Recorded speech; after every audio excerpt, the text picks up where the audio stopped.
Let's take a look at what's happening in La Liga. Barcelona have given Real Madrid a bit of a run for their money, David, of late, and they're only a couple of points behind them now, aren't they? So are they back in contention for La Liga first? Yeah, before we of talk course. About... Last time I was on here, we were discussing about Atleti, coming into things, and this is, we're talking about one title race potentially being over in Germany. This one in Spain is very much alive, and 3 teams can still win it. And I'll repeat, there's going to be lots of thrills and spills still yet. Some teams are going to slip up, and other teams are going to slip up as well. And so it's going to be a very interesting title race. The question isn't whether they're good enough to win La Liga. We know they're good enough to win La Liga this season. The question is, how sustainable is all of this? That's the big question. Because still, there's, I guess you could say, for fans who look at it on the surface level, what they've done on the pitch in recent weeks, and particularly how they've fixed their form in La Liga, has sort of quelled some concern about how the club's being run. For those who live with the club more closely and understand what's going on behind the scenes, they're worried, and they're right to be worried, and they're questioning Joan Laporta, and they're right to question Joan Laporta, because you've still, despite the fact that Barcelona are playing some of the best football in Europe, there's still speculation that the club are trying to brief against this week that they might look to get rid of the last year of Lewandowski's contract in the summer. Now, look, people within the club have said, no way, we're going to the end of his contract. We're keeping him until 2026 when the contract expires, of course. But you've got that. You've got the follow-on from the whole Nico Gonzalez to Manchester City deal, of course, came through La Masia, was sold to Porto for €8 million, was subsequently, as we know on transfer deadline day, sold to Manchester City for €60 million. So everyone thinks, oh, okay, €20 million sell-on going to Barcelona because they got 40% of any profit that Porto made on the sale. But it turns out that they sold their right to half of that sell-on to Porto before.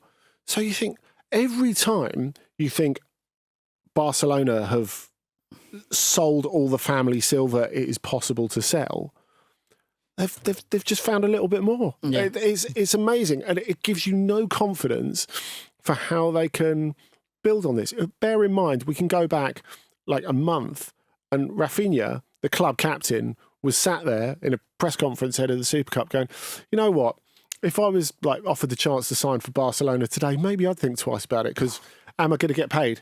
Am I going to be registered? All those sort of things. How can they build out from this point? It's difficult to do, and they are going to be hoping big offers come in for certain players that they deem, not even surplus. Players that might be in the first team right now, but they're hoping for out-of-market offers for them. They are hoping, if Lewandowski extended, he'll stay and everything until 2026. Behind the scenes, they'll be hoping, I hope a Saudi club comes in and says, here's 25, 30 million, we'll take him off the wage bill and here's 30 million for you. They are hoping that a team is going to come in and pay over the odds for one of their very talented young players, like Casado or Fermin Lopez. So that's what they are hoping for, and that's how they're operating. That would be so bad for them as well, wouldn't it? It would be so bad, but they are in, and the Nico Gonzalez situation said it all, they are operating kind of payday loans. They want that instant cash grab. They want it in the back pocket. They want to go and buy the nice thing that they've just seen in the window of the shop. They want it now. They have to get it now. They can't wait. They have to get it now. So they take that money now, and then down the line, when it comes to paying back, or when it comes to something else has to be paid for, it's like, right. And then they put themselves in that trouble. I'm going to have to sell something to pay that. And that's the situation. And this cycle repeats and repeats. And I think the propaganda and discourse that comes out of Barcelona directly as a club from your main talking heads, your Decos, your Laportas, I've never seen anything like it. Political institutions would be proud of it because of how much bullshit they can put down people's throats before they are allowed to speak back and question it, because they're just they're throwing so much at you that you don't really have any time to kind of comprehend and take all this in. The 1-1 rule. Oh, we're back to that now. We're back to that now. Everything's fine right now. The next day, you'll hear a story. Oh, they owe this. Koundé's agent is saying, oh, they haven't paid 3 or 4 million on a commission. It's things like this, and it's just always something with Barcelona. It's constant, and it's going to be the case in the summer as well. I say it every single summer before we get there. It's going to be the same. It's going to be beg, stealing, and borrowing. When is the point where the community of footballers says, you know what, I can't risk being in that Dani Olmo position? Well, I mean, do you think Dani Olmo is the red line as far as that goes? I don't know what goes on with Spanish clubs sometimes. They recently came out all against Real Madrid about the referees. Rightly so. Garrett. Why they're not all getting their heads together and coming out against Barcelona? It doesn't make any sense whatsoever to me. A collective strength, the teams in that league, all around Spain, even I'll go down for every single tier, they can come out and say, look, we're getting warnings from the FA every single summer about our wage bills, about our transfers, about who we're signing, about who we're not signing. Oh, you can't spend that. And then they are watching Barcelona operate with a level of impunity at times, it may seem. Getting special allowances. Oh, here's the extra 3 months extension on this. Oh, yeah, you want to register him? Go on, you can register him then, but only for temporary. But then they end up. So if your clubs, there's clubs who have gone out of business in Spain in the past few years as well. A lot of clubs, and there's a lot of clubs still up the wall. But Barcelona are too big to go out of business, however much they sell the family silver. And you can't help wondering whether, I mean, first of all, are they real contenders for the league when they've got all these financial considerations? Well, yeah, they are now because they carry on as if nothing's happening. So for this season, I don't think it makes any difference at all because but what the president about next season and the season after? That's the question. Can they maintain this squad? That's the real question. I think the Nico Gonzalez thing is really interesting because if you look at him, regardless of how they've fudged the sell-on, I think straight away you have to look at selling him to Porto in the first place. Now, of course, they had a buyback option on him, which was subsequently cancelled. But I look at him now, and I look at, even though City were desperately scrabbling about for midfield reinforcement, Nico looked great when he first came into the Barcelona team. Now, of course, I'm be interested to know your view on this, David. It felt to me like we were sold that, he's not quite at the same level as the other midfielders, because they needed the money to sell him and get him out. And they had, as you say, more high-profile players to bring in. They couldn't get rid of Frankie de Jong. And for me, Nico would be ideal for them at the moment, not only because he comes from La Masia and understands the Barcelona philosophy and all the rest of it, but because physically, and because of the way he uses his body, his size, the way he likes to tackle, he's almost a unicorn out of that academy, really. I think he's a unicorn in that academy. He'd be a unicorn in the team generally. It's not an overly physical team, and it's something they've tried to, improve the past few years. Places people like Raúl, Koundé, Lewandowski, as we've seen.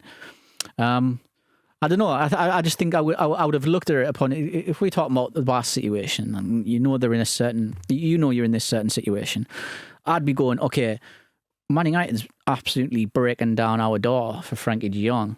Why don't we just sell him and bring Nico Gonzalez up and play him? And okay, he might not be the instant impact, but look, it improves our financial situation and we've got a player we can shape and mould.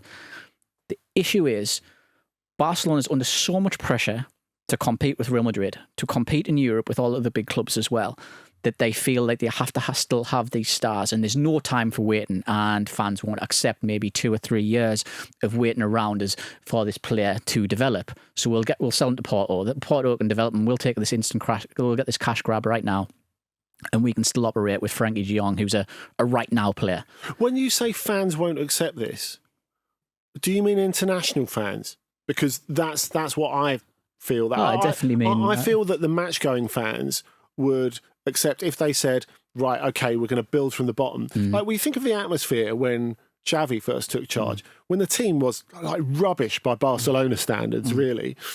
But the atmosphere in the stadium was amazing because there was this sense of, okay, it's year zero, the finances are bad, but we're starting from the bottom. And then they skip a few stages with all the palancas? Yeah, no, you're absolutely right. It is. It's international fans. But if you look at Barca, and again, all the noises that come out of the club, they are very much always trying to appease and put international fans first. Barca the brand, Barca the tour, Barca this, Barca that, merchandise and such. They just don't have that patience to build with a lot of the young players. Now, yes, people's going to say, "Oh, what about Gavi? What about Pedri? What about Yamal?"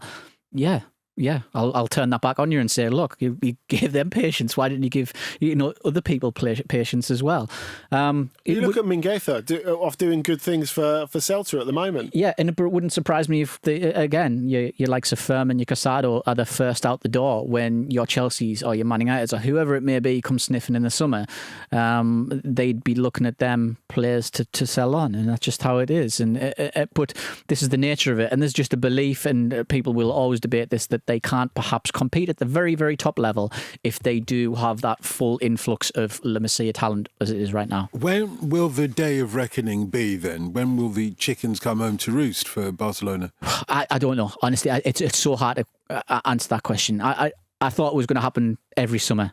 I really, really do. But they always manage to get around it. I always think, oh, wow, this is the moment. And then suddenly they get out of it. It's quite remarkable. I think one of the biggest problems, though, is going forward, whoever succeeds Laporta as president, whether it be next week, next month or next year, they're going to face a very, very difficult job. And it's similar to the situation with, say, Andre Villas-Boas at Porto.